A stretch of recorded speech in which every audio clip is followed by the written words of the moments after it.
शहरात अचानकच एक धक्कादायक घटना घडली आहे। पांढऱ्या पुलावर दंगल सुरू असल्यासारखे भीषण दृश्य दिसलेत। रस्त्यावर अराजक माजलेत आणि नागरिक भयभीत झाले। मात्र नंतर उघडकीस आले की ही घटना प्रत्यक्षात पोलिसांनी आयोजित केलेले मॉक ड्रिल होते। या मॉक ड्रिलने शहरात खळबळ उडवली। चला पाहूया याविषयी सविस्तर रिपोर्ट।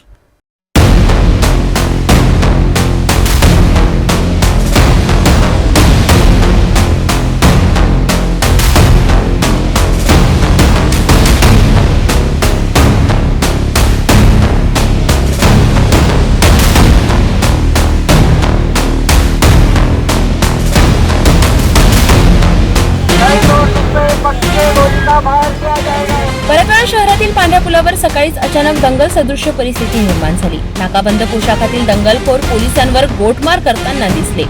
काही लोक जाडपोक करताना दिसले आणि यामुळे नागरिकांमध्ये भीतीचे वातावरण निर्माण झाले।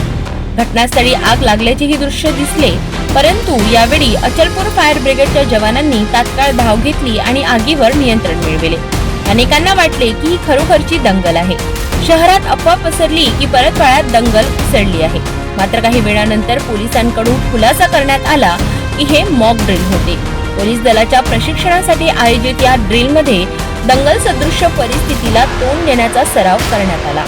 जिल्हा पोलीस अधीक्षक विशाल आनंद आणि अचलपूरचे उपविभागीय अधिकारी शुभम कुमार यांच्या मार्गदर्शनाखाली ठाणेदार सुरेश म्हस्के यांनी हे मॉक ड्रिल यशस्वीपणे पूर्ण केले। ही घटना एक मॉक ड्रिल असली तरी नागरिकांना मिळालेला धडा महत्त्वाचा आहे।